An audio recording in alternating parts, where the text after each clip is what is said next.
Welcome to the concept zone बच्चों। आज बचा हुआ न्यूमेरिकल को कंप्लीट करते हैं। तो देखिए, आज का पहला सवाल है आपका, the value of magnetic flux changes from 12 milliweber to 6 milliweber in 0.01 second. तो मेरे को दिया है फ्लक्स, इनिशियल फ्लक्स मेरे को दिया है कितना बताओ, 12 मिलीवेबर। तो मिली मतलब होता है 10 का पावर माइनस 2, सॉरी मिली मतलब होता है 10 का पावर माइनस 3 वेबर होगा। सेम टू सेम ये चेंज हो रहा है किसमें बताओ, इतना से इतना में। तो बाद में कितना हो जा रहा है 6 मिलीवेबर। 6 मिलीवेबर मतलब हो जाएगा 6 इंटू 10 का पावर माइनस 3 वेबर होगा। टाइम कितना लग रहा है, तो ये जो टाइम ड्यूरेशन है वो लग रहा है 0.01 सेकंड। तो 0.01 डेसिमल को 2 पीछे ले जाओगे तो 10 का पावर माइनस 2 और ये हो जाएगा सेकंड बच्चा। और रेजिस्टेंस मेरे को दे दिया है, कितना रेजिस्टेंस दिया है बताओ, वायर का, कॉइल का 10 ओम दिया है। ओके, मेरे को ईएमएफ कैलकुलेट करना है। तो देखो, फैराडे सेकंड लॉस पता है मेरे को, फैराडे सेकंड लॉ से पता है मेरे को, क्या पता है कि जो ईएमएफ इंड्यूस होता है वो change in flux, the rate of change in flux के इक्वल होता है। ठीक है, तो एक बात बताओ, माइनस चेंज इन फ्लक्स को मैं लिख सकता हूं क्या बताओ, तो चेंज इन फ्लक्स मतलब φ2 माइनस φ1 अपॉन कितना आएगा डेल्टा टी। तो देखिए माइनस φ2 कितना है, तो φ2 है आपका कितना बताओ 6 इंटू 10 पावर माइनस 3 माइनस φ1 कितना है आपको बताओ 12 इंटू 10 का power minus 3 upon delta T कितना है बताओ 10 का पावर माइनस 2। अब देखिए माइनस 6 में से 12 घटेगा तो कितना बचेगा, माइनस 6 10 का पावर माइनस 12, सॉरी 10 का पावर माइनस 3 अपॉन कितना है 10 का पावर माइनस 2। तो माइनस माइनस क्या होगा प्लस, माइनस माइनस प्लस 6 और 10 का पावर माइनस 2 ऊपर जाएगा तो कितना हो जाएगा माइनस 3 प्लस 2, तो बच्चा 6 इंटू 10 का पावर कितना आएगा माइनस 1। इसका मतलब होता है 0.6 वोल्ट होता है। कितना होता है 0.6 वोल्ट। अब यहीं मैं निकाल सकता हूं क्या बताओ इसका, क्या करंट क्या निकालना है बताओ, दूसरा इंड्यूस्ड करंट। तो इंड्यूस्ड करंट क्या होगा, तो करंट होता है ईएमएफ अपॉन रेजिस्टेंस। तो ईएमएफ कितना है 0.6 और रेजिस्टेंस कितना है, तो रेजिस्टेंस मेरे को पता है यहाँ पे 10 है, तो 10 है डिवाइड करेंगे तो डेसिमल बाद एक और जीरो आ जाएगा तो 0.06 एम्पियर आ जाएगा। ये आपका आंसर होगा, क्या होगा आंसर। ठीक है, वो क्वेश्चन देखिए, find self inductance of coil when 40 milliweber magnetic field produces on the flowing current of 2 ampere। तो इसमें बोला है मेरे क्या बताओ, यहाँ पे फ्लक्स मेरे को दिया है कितना 40 मिलीवेबर। ठीक है, तो 40 मिली मतलब होता है 10 का पावर माइनस 3, ये हो जाएगा आपका वेबर। अब करंट कितना दे दिया बताओ 2 एम्पियर। अब मेरे को पता है डेफिनेशन से क्या, since flux linked with coil is directly proportional to current flowing through coil. अब जब ये प्रोपोर्शनलिटी साइन को हटाते हैं तो फाई इक्वल टू आ जाता है कांस्टेंट एल, जिसको इंडक्टेंस बोलते हैं, सेल्फ इंडक्टेंस बोलते हैं एल आई। तो एल इक्वल टू आ जाएगा फाई अपॉन आई आएगा।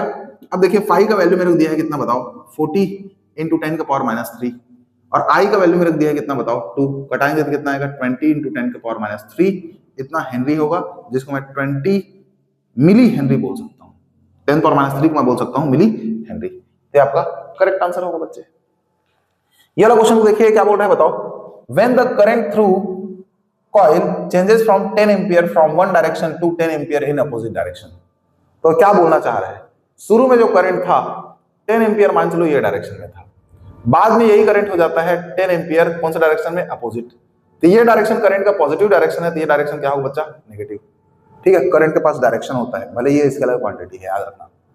ठीक है, कितना टाइम में बोला बताओ 0 पॉइंट इतना सेकंड में, तो टाइम कितना लग रहा है बताओ इसको 0.4 सेकंड लग रहा है। ठीक है, अब इंड्यूस्ड ईएमएफ कितना है बताओ यहाँ पे, तो ईएमएफ इंड्यूस हो रहा है 0.4 वोल्ट। तो बताना है तुमको सेल्फ इंडक्टेंस, क्या बताना है सेल्फ इंडक्टेंस।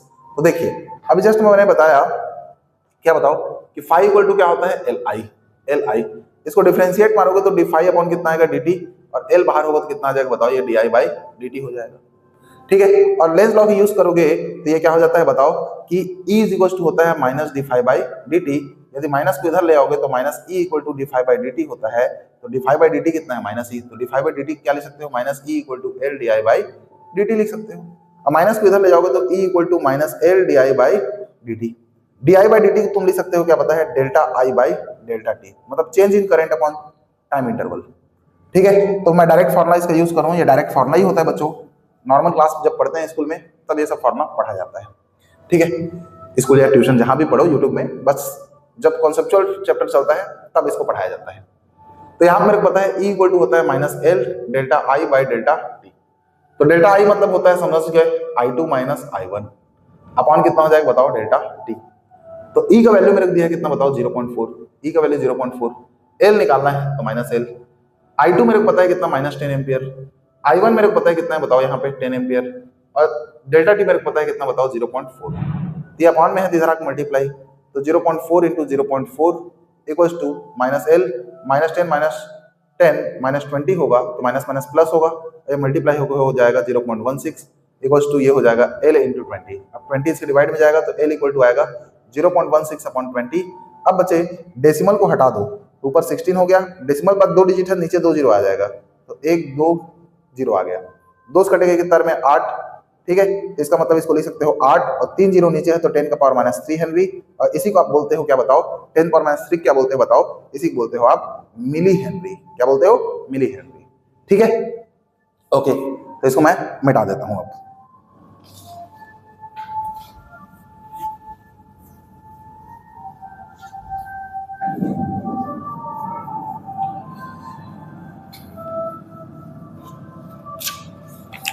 नेक्स्ट क्वेश्चन है यहाँ पे आपका, वो मेरे को बोलता है क्या, a current of 2.5 ampere in a 100 turns coil produces 0.5 into 10 to the power -5 Weber magnetized flux in each turn find out self inductance of coil, ठीक है। फिर नेक्स्ट क्वेश्चन देखते हैं यहाँ पे, the magnetic flux linked with closed loop इस मेरे को दिया है 5, b इज इक्वल टू दिया है 2t square minus 5t plus 7 दिया है यहाँ पे, ठीक है। जिसमें 5 किसमें बताओ, मिली वेबर में है, किसमें बताओ, मिली वेबर में है, एंड t किसमें बताओ, सेकंड में, t किसमें बताओ, सेकंड में। What will be the induced EMF, induced EMF, ऐसा एक सवाल है, ठीक है। उसके बाद एक और क्वेश्चन है मेरे पास, वो है क्या है, रेक्टेंगुलर कॉइल ऑफ साइज कितना है 6 centimetre into 10 centimetre is placed perpendicular to a magnetic field of 0.5 Tesla. What will be the magnetic flux? Magnetic flux linked with coil, ठीक है। ये क्वेश्चन लिख रहा हूं तो बच्चों इसको भगा लेना, ठीक है। यहाँ पे अपना टाइम वेस्ट मत करना, मेरे क्वेश्चन लिखते लिखते इंतजार मत करना, इस पार्ट को भगा के डायरेक्ट सॉल्यूशन पे फोकस करना।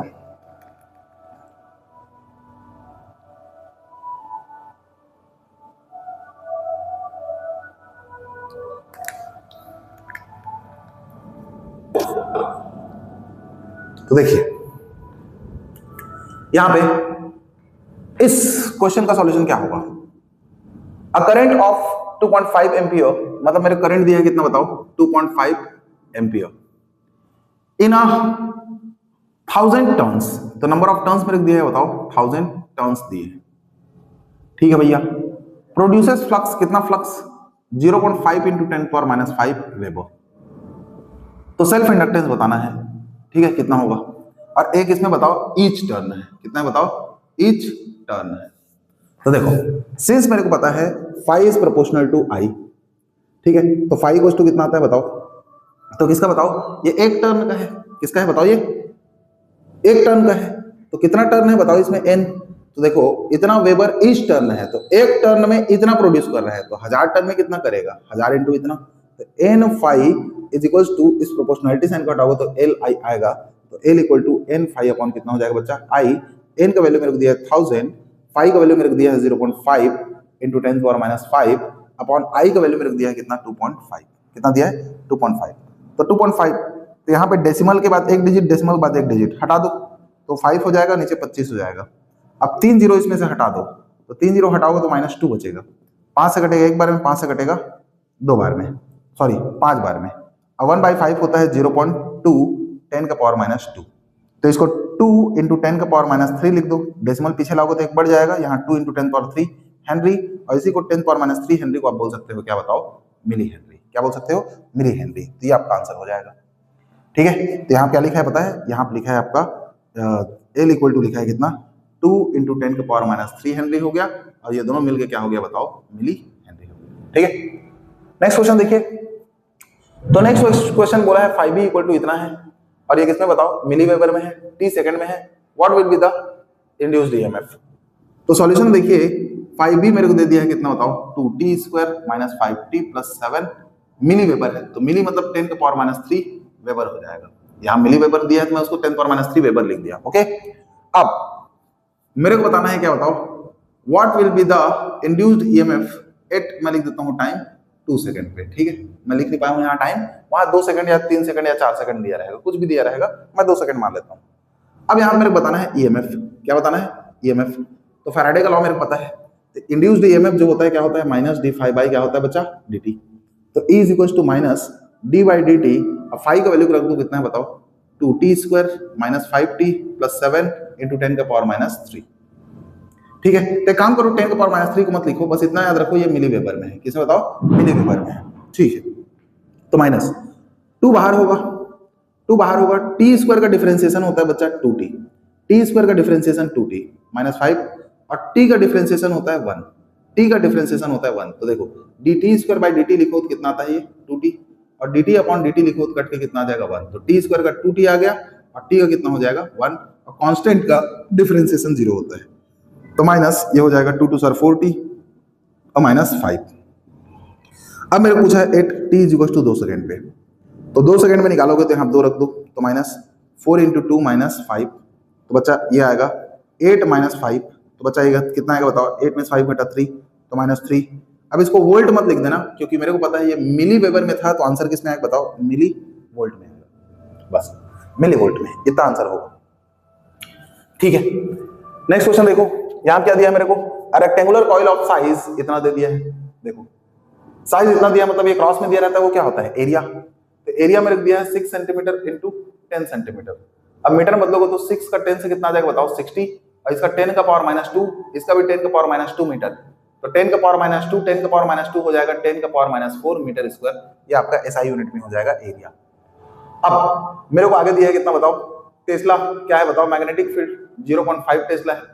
देखो मैग्नेटिक फील्ड इतना दिया है। What will be the magnetic flux linked with coil.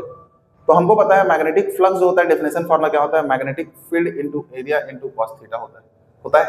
लेकिन मेरे क्या बोला है बताओ, रेक्टेंगुलर कॉइल को मैं मैग्नेटिक फील्ड में परपेंडिकुलर रखा हूं, तो मान चलो ये मैग्नेटिक फील्ड है और रेक्टेंगुलर कॉइल को ऐसा रख दिया हूं, तो देखो इसके सरफेस से परपेंडिकुलर बना रहे हैं, लेकिन इस कॉइल का एरिया वेक्टर इसी डायरेक्शन में होगा। तो एरिया वेक्टर इधर है और बी इधर है, दोनों का डायरेक्शन सेम है, इस नाम से एंगल कितना है यहाँ पे 0, और cos 0 कितना होता है बताओ 1, cos 0 कितना होता है 1, तो b इंटू ए हो जाएगा, इसका वैल्यू कितना होगा 1। b का वैल्यू है 0.5 और एरिया का वैल्यू कितना दिया है मेरे को 60 इंटू 10 का पावर -4। देखो 60 है, एक जीरो इसको दान करोगे तो ये 5 हो जाएगा इंटू 6 10 का पावर -4, और 6 5 4 होता है 30 इंटू 10 का पावर -4, और यहाँ पे एक जीरो इसको दान कर दोगे तो 3 इंटू 10 का पावर ये कम होकर -3 हो जाएगा, इतना वेबर। तो इसको मैं बोल सकता हूँ 3, दोनों मिलकर बन जाएगा मिली वेबर। ये आपका आंसर होगा। ठीक है, ओके, फिर नेक्स्ट प्रॉब्लम में चलते हैं। इसको मिटा देता हूं मैं।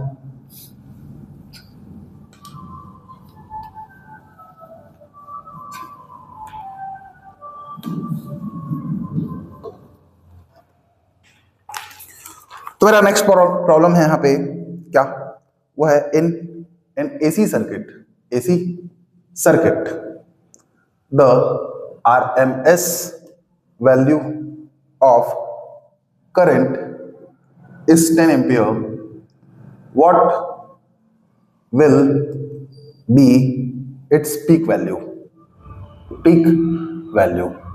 ऐसा मेरे से पूछा है भाई, एकदम छोटका बनता है इसका सॉल्यूशन। तो यहाँ पे दूसरा क्वेश्चन लिख रहा हूं मैं, in an AC circuit voltage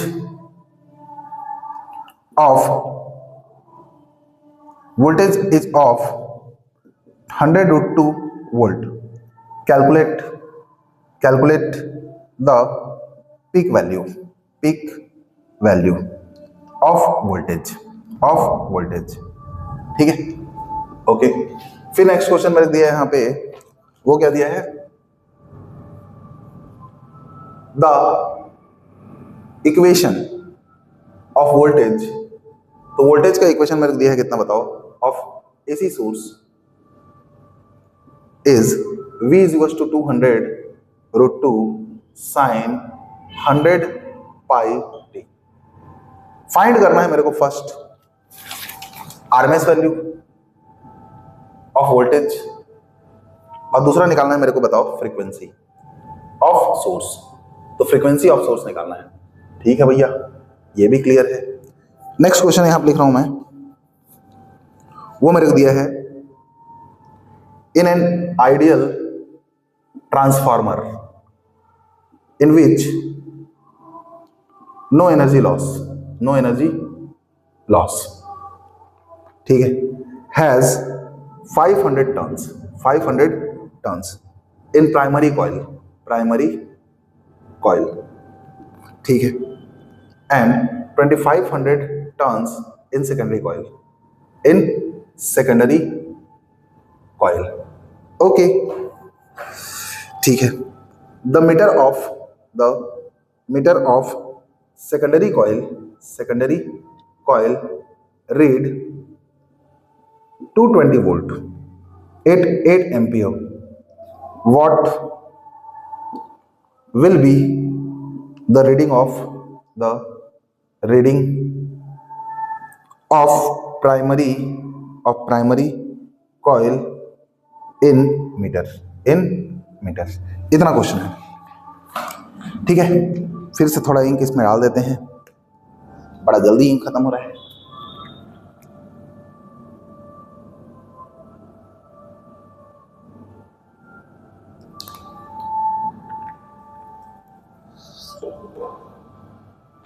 देखिए, in AC circuit the RMS value of current is दिया है। तो मेरे कितना क्या दिया है बच्चा, आरएमएस वैल्यू। तो करंट का आरएमएस वैल्यू मेरे को दिया है 10 एम्पियर। मेरे को निकालना है पीक वैल्यू। तो मेरे को पता है आई आरएमएस इक्वल टू क्या होता है, पीक करंट अपॉन √2। तो जो पीक करंट होता है वो क्या होगा, इसका इससे मल्टीप्लाई, तो √2 टाइम्स आई आरएमएस। तो √2 टाइम्स आई आरएमएस का वैल्यू कितना है 10, तो इसको 10 √2 एम्पियर बोल सकते हो। और चाहोगे तो 10 √2 का वैल्यू होता है 1.414, तो मल्टीप्लाई करोगे तो 14.14 एम्पियर भी आंसर करेक्ट होगा। या इसको लिख सकते हो आंसर ये करेक्ट होगा, कोई दिक्कत नहीं है। यहाँ पे पीक करंट बोलते हैं इसी को, इसी क्या बोलते हैं, पीक करंट। ओके, वैसे मेरे को दे दिया है, यहाँ देखो मेरे को दिया है, in AC circuit voltage of 100 √2 volt calculate its peak value. तो देखो यहाँ पे वोल्टेज लिखा है ऑफ इतना, आरएमएस लिखा है क्या, नहीं। तो जब वोल्टेज लिखा है आरएमएस नहीं लिखा है, फिर भी ये आरएमएस ही होगा। तो आरएमएस वोल्टेज मेरे को दिया है कितना, 100 √2 वोल्ट दिया है। मेरे को निकालना है पीक करंट। तो मेरे को पता है क्या, वी आरएमएस जो होता है V नॉट अपॉन √2 होता है। तो V नॉट इक्वल टू कितना आएगा, √2 टाइम्स वी आरएमएस आएगा। तो √2 टाइम्स वी आरएमएस मेरे कितना दिया है बताओ, 100 √2, तो कितना आएगा 100 √2। तो √2 का √2 से मल्टीप्लाई 2 और 100 से मल्टीप्लाई हो कितना हो जाएगा 200 वोल्ट। ये आपका आंसर होगा, ठीक है। फिर यहाँ पे क्वेश्चन है, the equation of voltage of AC source. तो इक्वेशन दिया है वोल्टेज सोर्स का कितना, 200 √2 sin 100 पाई टी। मेरे को आरएमएस वैल्यू बताना है, फ्रीक्वेंसी बताना है, किसका बताओ, वोल्टेज का। सबसे पहले बच्चों इसको कंपेयर कर दो, किससे कंपेयर कर दो बताओ, V equal to V naught sine omega T से। ये सोर्स वोल्टेज होता है एसी सर्किट में, मेरा लेक्चर देखे होगा तो याद होगा। अब देखो यहाँ पे V नॉट जो है वही तो ये होगा, तो सीधी सी बात है V नॉट इक्वल टू कितना है बताओ, 200 √2 वोल्ट आएगा, 200 √2 वोल्ट आएगा। अब निकालना है मेरे को आरएमएस वोल्टेज। क्या निकालना है, आरएमएस वोल्टेज, ठीक है। आरएमएस बोला है ना, तो आरएमएस वोल्टेज होता है वी आरएमएस इक्वल टू कितना होता है, अभी जस्ट बताया, V नॉट बाई √2। तो वी आरएमएस इक्वल टू कितना आएगा, तो V नॉट मेरा है 200 √2, इसके अपॉन में √2, तो √2 कटेगा कितना आएगा बताओ, 200 वोल्ट। कितना आएगा, 200 वोल्ट। दूसरा बताना है मेरे को फ्रीक्वेंसी बताने के लिए देखो इसको और इसको कंपेयर करो। तो टी के सामने ओमेगा है, टी के सामने 100 पाई है, तो ओमेगा इक्वल टू कितना होगा बताओ, 100 पाई होगा, इतना रेडियन पर सेकंड हो जाएगा। अब देखिए मेरे को पता है ओमेगा जो होता है 2 पाई इंटू फ्रीक्वेंसी होता है, 2 पाई इंटू फ्रीक्वेंसी होता है इक्वल टू 100 पाई, दोनों साइड से पाई पाई कटा, 2 इसके डिवाइड में आएगा तो फ्रीक्वेंसी इक्वल टू 100.2, इतना आ जाएगा 50 हर्ट्ज आ जाएगा। कितना आ जाएगा 50 हर्ट्ज इसका फ्रीक्वेंसी होगा जो कि करेक्ट होगा, इतना साइकिल पर सेकंड होगा। ठीक है, अब देखो यहाँ पे क्वेश्चन क्या दिया है बताओ, in an ideal transformer in which no energy loss. हमको पता है आइडियल ट्रांसफार्मर में एनर्जी लॉस नहीं होता है, मेरा ट्रांसफार्मर का लेक्चर देख लो, ठीक है, उसमें एनर्जी लॉस नहीं होता।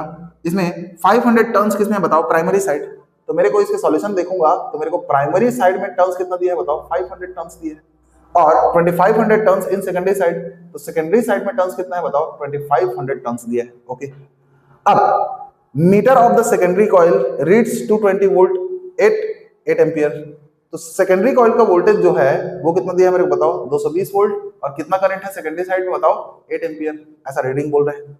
What will be the reading of primary coil in meter, तो मेरे को प्राइमरी साइड का वोल्टेज और प्राइमरी साइड का करंट बता दो भाई, ऐसा बोल रहे हैं। तो एक बात बताओ, आइडियल ट्रांसफार्मर में एनर्जी लॉस नहीं होता है, जिसके कारण यहाँ पे एक ट्रांसफॉर्मेशन रेशियो आता है जिसका फॉर्मूला होता है आपका क्या बताओ, तो हमको पता है क्या कि V secondary upon V primary equal to होता है N secondary upon N primary equal to होता है I primary upon I secondary, इसी को ट्रांसफॉर्मेशन रेशियो बोलते हैं या ट्रांसफार्मर रेशियो बोलते हैं। देखो V सेकेंडरी मेरे को पता है 220 है, V प्राइमरी मेरे को नहीं पता, N सेकेंडरी मेरे को पता है कितना है 2500, और N प्राइमरी मेरे को पता है कितना है बताओ 500, I प्राइमरी मेरे को नहीं पता, I सेकेंडरी मेरे को पता है कितना है बताओ 8। एक बार इन दोनों को लो, एक बार इन दोनों को लो, सॉल्व करो, आंसर आ जाएगा। तो सो बोल सकते हो यहाँ पे क्या, 220 upon Vp is equals to 2500 upon 500। तो देखो बच्चे, डबल जीरो खत्म, 5 से कटेगा कितना में 5, ये 5 नीचे आएगा, ये इधर जाएगा, तो Vp इक्वल टू हो जाएगा 220 बाई 5, कटाओगे तो 5 चौक 20, 5 चौक 20, 44 वोल्ट आएगा बच्चा, ये कितना आएगा 44 वोल्ट। और इन दोनों को इक्वल लोगे तो क्या मिलेगा, देखो ये हो गया 2500 अपॉन 500 इक्वल टू कितना है बताओ, Ip अपॉन 8, तो ये कटेगा डबल जीरो 5 से 5 बार में, तो 8 का इससे मल्टीप्लाई, तो 8 का 5 से मल्टीप्लाई हो जाएगा 40, तो 8 5 सर कितना होता है 40 एम्पियर। तो प्राइमरी करंट 40 एम्पियर था और प्राइमरी वोल्टेज कितना था बताओ, यहाँ पे 44 वोल्टेज था। ओके, तो इसको अब मिटा देते हैं।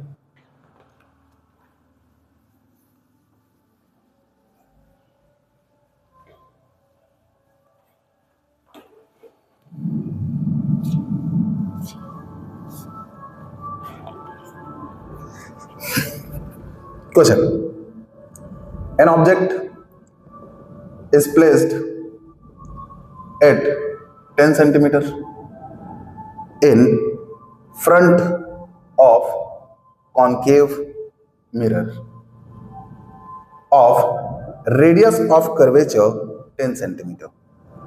Find position, nature and magnification.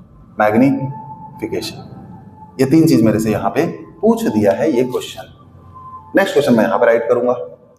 अब नेक्स्ट क्वेश्चन क्या बोल रहा है मेरे को यहाँ पे, ठीक है, तो नेक्स्ट क्वेश्चन बोल रहा है the refractive index of material, the refractive index of material is √2, is √2.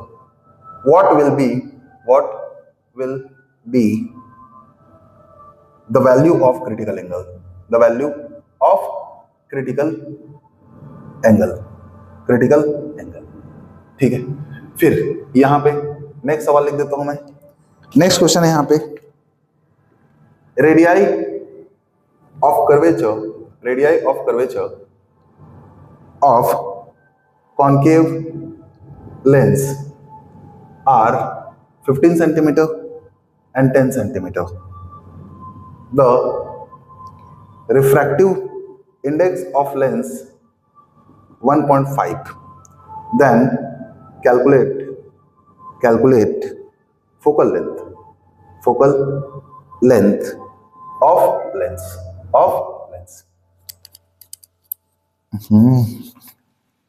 ठीक है, ओके। तो चलिए बनाते हैं इसको एकदम आसानी से। तो ये आगे रे ऑप्टिक्स का क्वेश्चन आगे देखिए, बोला an object is placed at 10 centimetre in front of concave mirror. ठीक है भैया, ऐसा एक कॉन्केव मिरर बना देता हूं और इसके सामने एक ऑब्जेक्ट को रख देता हूं। तो ऑब्जेक्ट यहाँ पे रखाया है और ऑब्जेक्ट रखाया है, ठीक है, कितना डिस्टेंस बताओ, 10 सेंटीमीटर डिस्टेंस में। और रेडियस ऑफ कर्वेचर है इसका इसका रेडियस ऑफ कर्वेचर भी 10 सेंटीमीटर है बोला है। तो रेडियस ऑफ कर्वेचर 10 सेंटीमीटर है, इसका मतलब यही पे क्या है बताओ, यही पे तुम्हारा क्या बना है बताओ, सी है, जिसका रेडियस ऑफ कर्वेचर आर हो जाएगा। ओके, मेरे को बताना है इसका पोजीशन बताना है किसका बताओ, इमेज का, नेचर बताना है और मैग्निफिकेशन ऑफ इमेज फॉर्म। ठीक है, क्वेश्चन को मैं पूरा लिखा नहीं था, अब फिर लिख दिया। देखो बच्चों यहाँ पे गिवन क्या है, तो गिवन है object distance 10 centimetre, radius of curvature 10 centimetre. सबसे बड़ा गुरु ज्ञान याद रखना, ऑब्जेक्ट डिस्टेंस हमेशा नेगेटिव होता है और कॉन्केव मिरर का फोकल लेंथ भी क्या होता है हमेशा नेगेटिव, तो रेडियस ऑफ कर्वेचर भी क्या होगा नेगेटिव। नहीं समझ में आया तो कभी भी ये पोल होता है, ठीक है, लाइट हमेशा लेफ्ट से राइट जाता है और मैं उसके अपोजिट डायरेक्शन डिस्टेंस मेजर कर रहा हूँ, ये डायरेक्शन, तो ये हमेशा नेगेटिव होगा।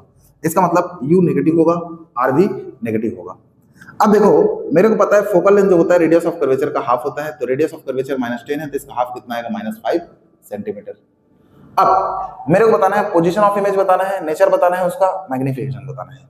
तो देखिए सबसे पहले निकालते हैं 1 by mirror formula, 1 by F equal to 1 by V minus plus 1 by U होता है। तो मिरर फॉर्मूला में ये प्लस होता है, लेंस फॉर्मूला में ये माइनस होता है। अब एफ का वैल्यू मेरे को पता है कितना -5, वी निकालना है, यू का वैल्यू मेरे को पता है कितना -10, तो -10 रखूंगा तो ये प्लस माइनस बदल जाएगा, 10 माइनस से इधर किस में आएगा प्लस में, तो 1/10 प्लस में -1/5 equal to 1 by V. Solve कर लो क्रॉस मल्टीप्लाई करके, तो 5 - 10 अपॉन 50 इज इक्वल टू कितना आएगा 1 बाई वी। क्रॉस मल्टीप्लाई तो आता ही होगा सबको। अब देखिए 1 बाई वी इक्वल टू मेरे को मिल रहा है कितना, 5 में से 10 घटेगा -5 अपॉन कितना होगा 50। अब 5 से घटेगा 10 बार में, तो रेसिप्रोकल लोगे तो कितना आएगा v इक्वल टू -10 सेंटीमीटर, कितना आएगा -10 सेंटीमीटर।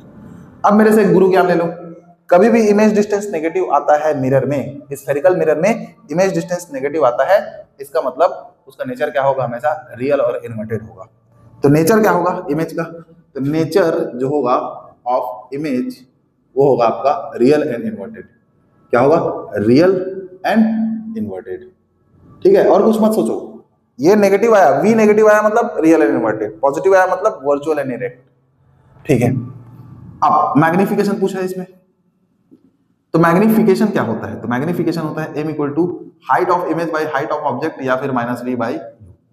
देखो ना हाइट ऑफ इमेज पता है ना हाइट ऑफ ऑब्जेक्ट पता है, बट v और u पता है, तो m इक्वल टू मैं -v का वैल्यू मैं लिख दूंगा कितना बताओ -10 और u का वैल्यू रख दूंगा मैं कितना बताओ, तो u का वैल्यू -10 रखूंगा, -10, तो -10 कटा क्या बचा -1, यही इसका मैग्निफिकेशन होगा। ठीक है, अब देखिए रिफ्रैक्टिव इंडेक्स ऑफ मटेरियल में रख दिया है कितना √2, मेरे को म्यू का वैल्यू कितना दिया बताओ √2 किसी मटेरियल का। क्रिटिकल एंगल बताना है, तो क्रिटिकल एंगल क्या होगा, तो मेरे को एक रिलेशन पता है, क्या रिलेशन पता है बताइए, तो मेरे को रिलेशन है पता है sin IC is equal to होता है 1/μ, ये होता है रिफ्रैक्टिव इंडेक्स और क्रिटिकल एंगल के बीच में रिलेशन यही होता है। अब देखिए sin IC is equal to 1/μ और म्यू का वैल्यू मैं रखूंगा कितना बताओ √2, तो 1/√2। तो एक बात बताइए साइन कितना एंगल का 1/√2 होता है 45 डिग्री, तो IC कितना हो बताओ 45 डिग्री। तो याद रखिएगा इसका रिफ्रैक्टिव इंडेक्स क्रिटिकल एंगल कितना आएगा 45 डिग्री आएगा। ओके, नेक्स्ट क्वेश्चन क्या बोल रहा है, देखिए radii of curvature of concave lens, तो मान के चल दिए ये कॉन्केव लेंस है, तो इसका एक सरफेस है तो इसका रेडियस ऑफ कर्वेचर R1, इसका एक सरफेस है तो रेडियस ऑफ कर्वेचर R2। अब देखो ये स्फेरिकल सरफेस को गोल घुमाओगे तो रेडियस ऑफ कर्वेचर किस डायरेक्शन पड़ेगा, इस डायरेक्शन में। इसका स्फीयर बना दूंगा ऐसा, तो इसका रेडियस ऑफ कर्वेचर इस डायरेक्शन पड़ेगा। ठीक है, डायरेक्शन समझिए। तो इसका मतलब मेरे को दिया है R1 दिया है कितना बताओ यहाँ पे 15 सेंटीमीटर और R2 मेरे को दिया है कितना बताओ यहाँ पे 10 सेंटीमीटर। तो समझने की कोशिश करिए R1 वो डायरेक्शन में, उस डायरेक्शन में हमेशा नेगेटिव होता है, क्यों, क्योंकि लाइट हमेशा लेफ्ट से राइट आता है, तो वो डायरेक्शन में मैं क्या लूंगा नेगेटिव। R2 इस डायरेक्शन में, लाइट के डायरेक्शन में, तो ये क्या होगा पॉजिटिव। तो 100% यहाँ पे R1 क्या होगा नेगेटिव और R2 क्या होगा बच्चा पॉजिटिव होगा। और रिफ्रैक्टिव इंडेक्स 1.5 दिया है, तो रिफ्रैक्टिव इंडेक्स कितना दिया मेरे को 1.5। निकालना क्या है focal length of lens, focal length of lens. तो लेंस मेकर फॉर्मूला पढ़े हैं, तो लेंस मेकर फॉर्मूला क्या बोलता है 1/f equal to mu minus 1 into 1/r1 minus 1/r2। होता है कि नहीं होता है, बिल्कुल होता है। म्यू का वैल्यू है 1.5 माइनस 1, R1 का वैल्यू है मेरा कितना बताओ -15 और R2 का वैल्यू कितना है बताओ 10। R2 का वैल्यू कितना है 10, रख दो। अब ये घटेगा तो कितना बचेगा 0.5 और यहाँ पे क्रॉस मल्टीप्लाई कर दो, तो देखो माइनस ऊपर जाएगा तो -10 आएगा और 15 कैसे होगा, तो अरे पहले एक बार ऐसे लिख दिए, ये माइनस है तो -1/15 लिखो, फिर -1/10, फिर क्रॉस मल्टीप्लाई करो, तो 0.5 क्रॉस मल्टीप्लाई में 10 का -1 से -10, 15 का -1 से -15 और इन दोनों का एक दूसरे से हो जाएगा 150। ठीक है भाई, 0.5 मतलब 1/2 होता है। ये दोनों जुड़ जाएगा माइनस में, तो -25 अपॉन कितना है बताओ 150। तो भाई 2 को इससे मल्टीप्लाई करो कितना आएगा 25 अपॉन 150 को 2 से कितना आ जाएगा 300। 25 से कम 25, 25 से कटेगा एक बार में, और 25 दूनी 50, 12 बार कटेगा। ठीक है, 25 से कम 25 हो गया, ठीक है, 5 बचा 50, 25, ठीक है। तो -1/12 आ गया 1/f। तो f इक्वल टू कितना आएगा, रेसिप्रोकल लोगे तो -12 सेंटीमीटर। तो सीधी सी बात है, नेगेटिव आया मतलब क्या है, कॉन्केव लेंस का फोकल लेंथ हमेशा नेगेटिव होता है। कॉन्केव लेंस का फोकल लेंथ हमेशा नेगेटिव होता है। ओके, तो इसको अब मिटा देता हूं मैं, फिर नेक्स्ट क्वेश्चन लिखेंगे।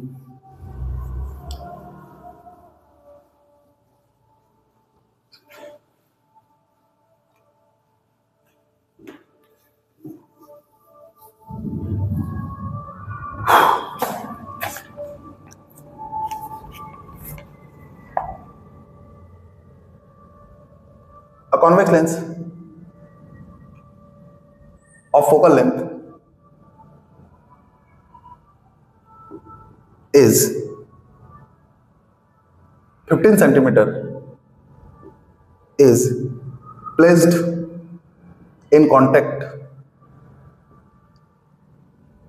of concave lens of focal length 20 centimeter.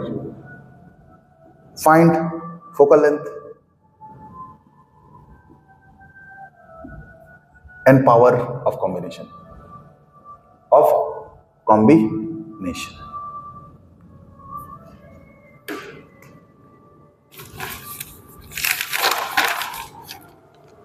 Next question है, आप देखिए 2,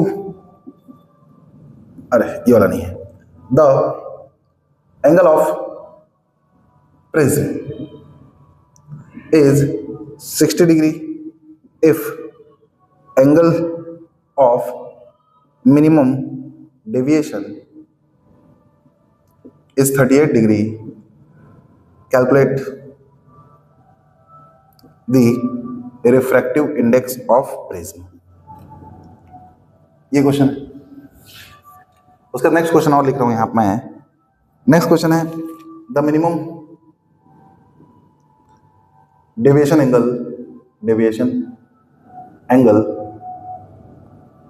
obtained by prism is obtained by a prism angle 60 degree is 60 degree. Calculate refractive index of prism. ऐसा करके इसका क्वेश्चन है, ठीक है। ओके, इसको इंक पिला देता हूं पहले मैं।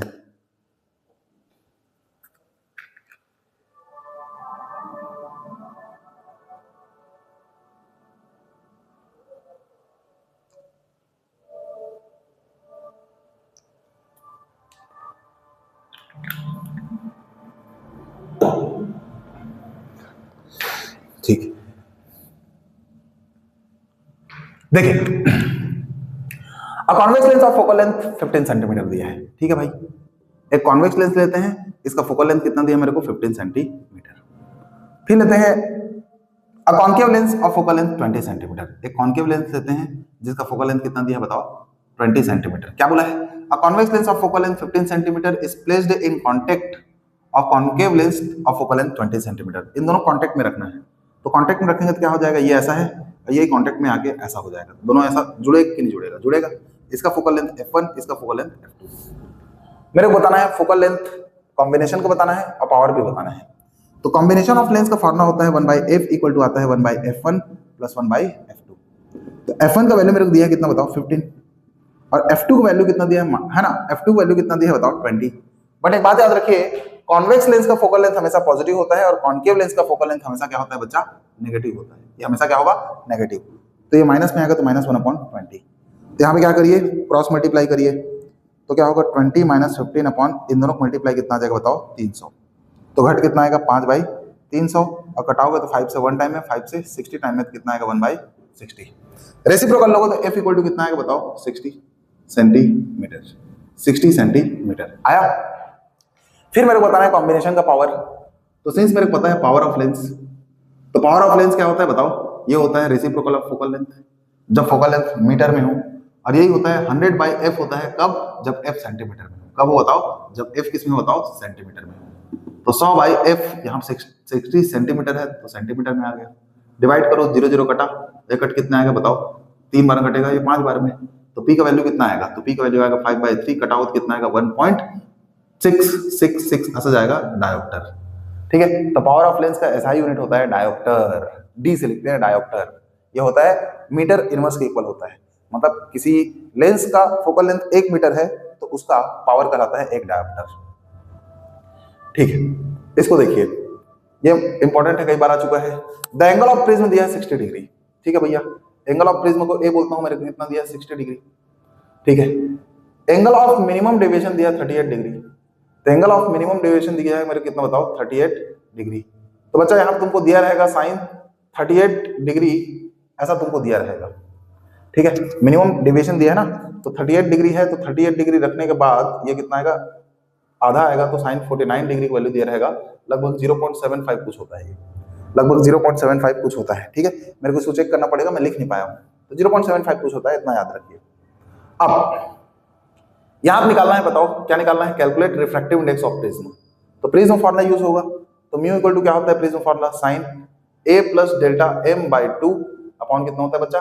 Sign a/2, sine a/2।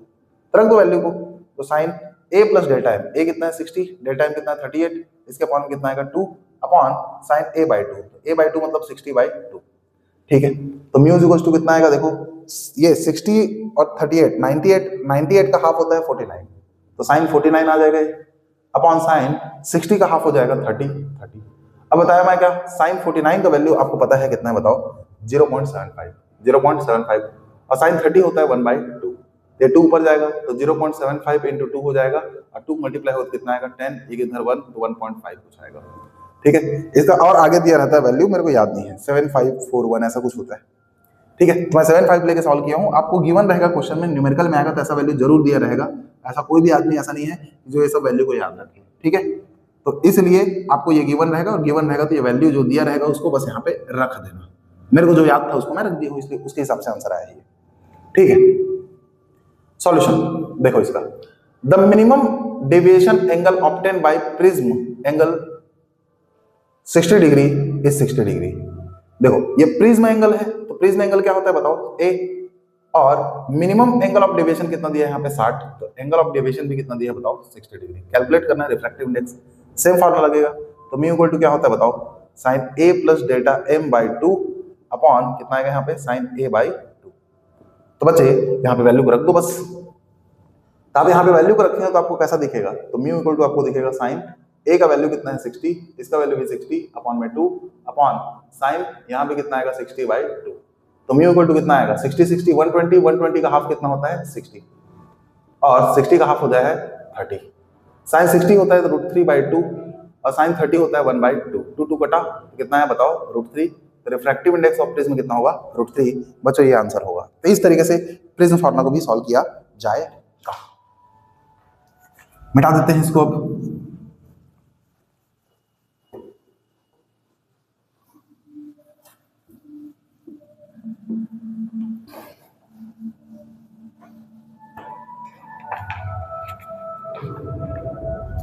Next question है आपका, the ratio of the intensities of two waves is 1:9. What will be the ratio? What will be the ratio of their maximum and minimum intensity?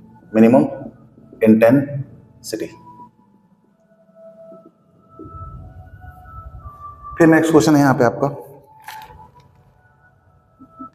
The energy of photon, the energy of photon of wavelength 6000 angstrom is 9.92 into 10⁻⁻19 joule है। Then what will be energy of corresponding photon of wavelength कितना 4000 angstrom कितना होगा, ऐसा करके दिया है। फिर एक और क्वेश्चन है यहाँ पे, in Young's double slit experiment the distance between screen from slits is दिया है 1.5 metre for a light of wavelength कितना दिया है, वेवलेंथ 6000 एंगस्ट्रॉन, ठीक है। The fringe width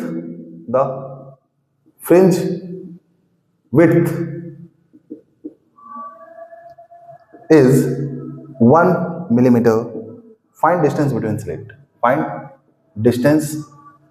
between slits, ये क्वेश्चन, ठीक है।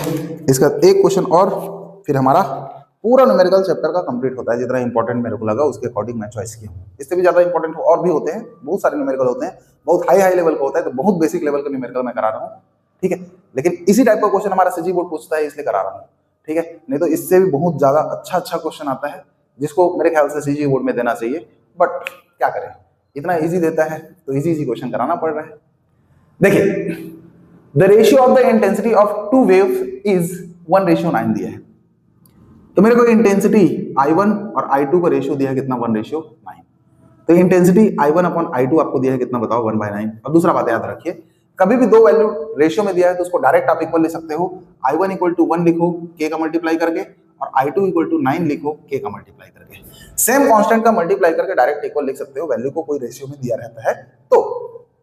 अब मेरे को बताना है ratio of maximum and minimum intensity. मेरे को बताना है मैक्सिमम और मिनिमम इंटेंसिटी का रेशियो बताना है। तो मैक्सिमम क्या होता है, √I1 + √I2 का whole square, maximum intensity formula. और मिनिमम इंटेंसिटी होता है √I1 - √I2 का होल स्क्वायर, ये होता है। तो √I1 देखिए, तो √I1 कितना आएगा, 1k। √I2 मतलब कितना आ जाएगा, बताओ, 9k। और यहाँ पे नीचे भी आएगा √I1 मतलब 1k माइनस √I2 मतलब 9k, और इन सब का स्क्वायर है, इसका भी क्या है बताओ, स्क्वायर है, ओके। देखो, रूट के तो रूट के यहाँ से कॉमन होगा, यहाँ से कॉमन होगा, और कॉमन होकर कट जाएगा, यहाँ बचेगा 1। और यहाँ पे 9 का रूट कितना होता है, 3। यहाँ पे 1 का रूट 1 और 9 का रूट होता है 3। रूट के कॉमन होकर कट जाएगा बच्चा, ऊपर से रूट के दोनों में से कॉमन होगा, नीचे भी दोनों में से कॉमन होगा और कट जाएगा, तो स्क्वायर। 3 + 1 4, ये -2 होगा। 2 कटेगा एक बार में, 2 कटेगा 2 बार में, कितना होगा बताओ, 2/-1 का स्क्वायर। तो देखिए 2 का स्क्वायर कितना होता है, तो 2 का स्क्वायर होता है 4, -1 का स्क्वायर 1। तो यहाँ पे मैक्सिमम का मिनिमम से रेशियो बताना है, तो कितना है बताओ, 4:1। कितना है, 4:1, ये आंसर हो जाएगा आपका, ठीक है। यहाँ पे क्वेश्चन देखिए क्या बोला है, the energy of photon of wavelength 6000 angstrom, ठीक है भैया। एक फोटोन है और उस फोटोन का वेवलेंथ कितना दिया है बताओ, λ1, ये कितना दिया, 6000 एंगस्ट्रॉन। और इसका एनर्जी मैंने दे दिया है, तो एनर्जी मैंने कितना दिया है बताओ, 9.92 × 10⁻⁻19 जूल, इतना दिया है। Then what will be the energy of corresponding photon of wavelength, इतना। तो वेवलेंथ कितना बताओ, 4000 एंगस्ट्रॉन होगा, तो इसका जो एनर्जी होगा वो कितना होगा। तो बच्चे एकदम इजी है, हमने पढ़ा था डी ब्रॉय वेवलेंथ के बारे में, है ना। तो डी ब्रॉय वेवलेंथ के बारे में पढ़ चुके हैं कि नहीं पढ़े? तो डी ब्रॉय वेवलेंथ क्या होता है, ना डी ब्रॉय वेवलेंथ का यूज नहीं होगा, सॉरी, यहाँ पे यूज होगा आपका एनर्जी का ही। तो देखिए एनर्जी क्या होता है, एनर्जी ऑफ लाइट मेरे को पता है, एनर्जी ऑफ फोटोन, तो एनर्जी ऑफ फोटोन होता है h × न्यू। क्या होता है, h × न्यू, ठीक है भैया, ओके। अब मेरे को पता है स्पीड ऑफ लाइट होता है वेवलेंथ × फ्रीक्वेंसी। अब फ्रीक्वेंसी इक्वल टू आता है speed of light upon wavelength. तो यहीं पे ये फ्रीक्वेंसी का वैल्यू मैं रखूं h, और फ्रीक्वेंसी का वैल्यू रखूं speed of light upon wavelength, रख दिया। तो ध्यान से देखिए, यहाँ पे क्वेश्चन में कहीं पे भी कोई मीडियम चेंज हो रहा है क्या, चेंज हो रहा है क्या, नहीं। यदि एनर्जी ऑफ फोटोन जिसका वेवलेंथ इतना है वो इतना है, और जिसका वेवलेंथ 4000 होगा उसका एनर्जी कितना होगा पूछ रहा है, मतलब सेम मीडियम में ही होगा 100%। सेम मीडियम में होगा तो स्पीड ऑफ लाइट क्या होता है, कांस्टेंट, प्लैंक कांस्टेंट होता है h। ये दोनों कांस्टेंट है, तो लैम्डा के क्या है बताओ, एनर्जी। तो एनर्जी लैम्डा के इनवर्सली प्रोपोर्शनल है। इसका मतलब क्या होता है, यदि एनर्जी 1 अपॉन एनर्जी 2 निकालता हूं तो ये आएगा उल्टा हो गया, lambda 2 upon lambda 1 inversely proportional है।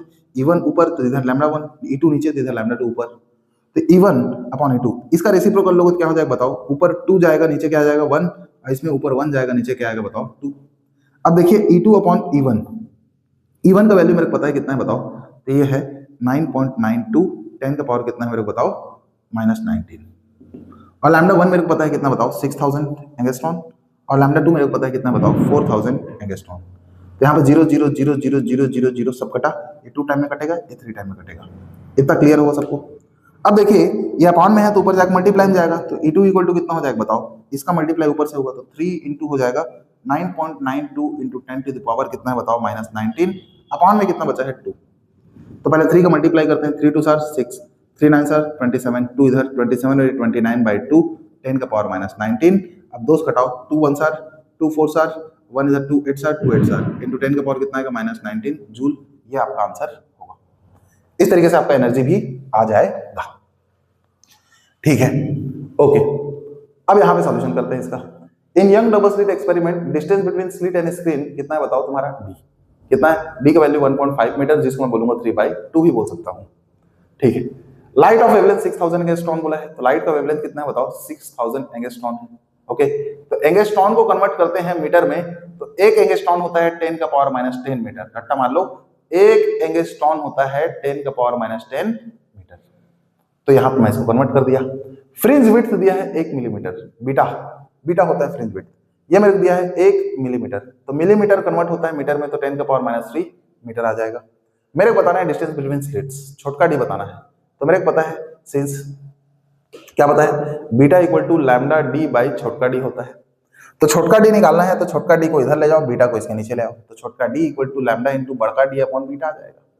तो लैम्डा कितना है तुम्हारा 6000, एंगस्ट्रॉन को बदलोगे तो कितना आएगा 10 का पावर -10, डी का वैल्यू कितना है 1.5 बोलो चाहे 3/2, मैं 3/2 लिख रहा हूँ, अपॉन बीटा का वैल्यू कितना है 10 का पावर -3, 10 का पावर -3। देखो 2 1 सर 2 3 सर, अब 3 का 3 से मल्टीप्लाई कितना हो गया 9। अब देखो 10 का पावर 1 2 3 जीरो इसमें कम होगा, ठीक है, तो कितना हो कम हो गए 1 2 3 जीरो कम हो तो कितना आएगा -7, ये -3 ऊपर जाकर क्या हो जाएगा +3, तो इस तरीके से 9 इंटू 10 का पावर, इसमें 3 जीरो कम होगा तो -4, इतना मीटर आएगा। कितना मीटर आएगा इतना मीटर आएगा। ठीक है, तो मैं इधर को मिटा रहा हूँ इधर को, और थोड़ा सा और समझा देता हूँ आप लोग को। तो d इक्वल्स टू वैल्यू कितना है 9 इंटू 10 का पावर -4 मीटर। यदि इसका डेसिमल यहाँ पीछे है उसको सामने ले आओ तो 0.9 होगा, और 0.9 होगा तो इसमें एक कम होकर -3 मीटर, और 10 का पावर -3 मीटर को बोलते हैं मिलीमीटर, तो 0.9 मिलीमीटर ये बच्चा सेपरेशन बिटवीन स्लिट्स होंगे, और ये करेक्ट आंसर आपका होगा। अब इसके बाद लास्ट एक और न्यूमेरिकल कराना है मेरे को, उसके बाद आपका न्यूमेरिकल सीरीज खत्म, दी एंड हो जाएगा फिर।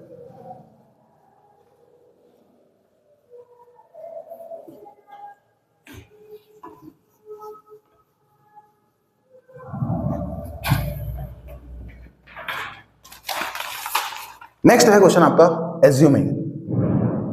assuming that two diodes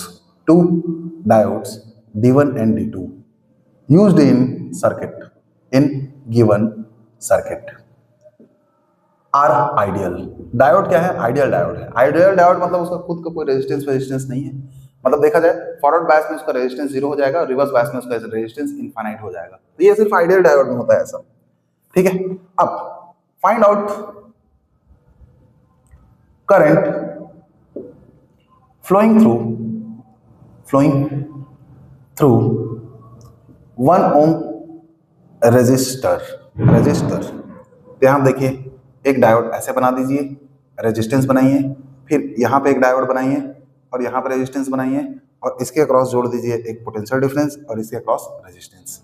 तो 1 ओम रेजिस्टेंस है, 6 वोल्ट है, ये प्लस है माइनस है, डायोड D2 है, डायोड D1 है, 2 ओम रेजिस्टेंस है, 2 ओम रेजिस्टेंस है, ऐसा मेरे को दिया है। तो कोई बड़ी बात नहीं है इसको बनाना, ठीक है। दिखने में बस लग रहा है कि भैया हमसे तो नहीं बनने वाला, ठीक है, इतना घटिया सर्किट तो कभी देखे ही नहीं है, पूरा दिमाग का सर्किट उड़ गया है, ऐसा कुछ नहीं है बच्चा, ठीक है। दिमाग का सर्किट उड़ाना नहीं है, बस कॉन्सेप्ट लगाना है जो पढ़े, ठीक है। ये लास्ट चैप्टर सेमीकंडक्टर से रिलेटेड है, फॉरवर्ड और रिवर्स बायस का बस आपको नॉलेज होना चाहिए। तो देखिए जो ट्रायंगल बना रहता है उसको मैं पी साइड बोलता हूँ, और जो सीधा लाइन रहता है उसको मैं एन साइड बोलता हूँ। तो ट्रायंगल बना है वो पी साइड हो जाएगा, ऐसी लाइन बना है वो क्या हो जाएगा, एन साइड। अब देखिए पॉजिटिव टर्मिनल यहाँ से आएगा तो इसमें पॉजिटिव आ जाएगा, ये पॉजिटिव टर्मिनल यहाँ से आएगा तो ये पॉजिटिव, नेगेटिव टर्मिनल इधर से आएगा तो ये नेगेटिव, और नेगेटिव टर्मिनल ये ऊपर से आएगा तो ये नेगेटिव। अब देखो P पॉजिटिव से N नेगेटिव से, तो किसमें आ जाएगा, फॉरवर्ड बायस, और यहाँ पे N पॉजिटिव से और P नेगेटिव से, तो किसमें आ जाएगा, रिवर्स बायस। तो यहाँ बोल सकते हो diode D1 is in forward bias and D2 is in reverse bias। तो जो रिवर्स बायस में होता है वहां से करंट फ्लो नहीं करता, और करंट फ्लो नहीं करेगा तो सर्किट में कोई काम नहीं है उसका, पूरा खिंचता है वो। तो रीड्रॉ करूंगा सर्किट को तो क्या हो जाएगा, फॉरवर्ड बायस में आएगा तो ये शॉर्ट सर्किट हो जाएगा सब, ठीक है, और ये रिवर्स बायस में है तो ओपन सर्किट हो जाएगा, खुल जाएगा, करंट को पास होने नहीं देगा। फिर यहाँ पे ऐसा है, और इस तरीके से 1 ओम, तो 1 ओम 2 ओम 2 ओम, और यहाँ पे कितना बताओ 6 वोल्ट। अब देखिए यहाँ से करंट फ्लो करेगा, तो करंट फ्लो करेगा तो करंट इसमें जाना चाहेगा लेकिन जा नहीं पाएगा, ठीक है, तो करंट ऊपर से जाएगा और ऊपर से करंट जाके ऐसे आ जाएगा।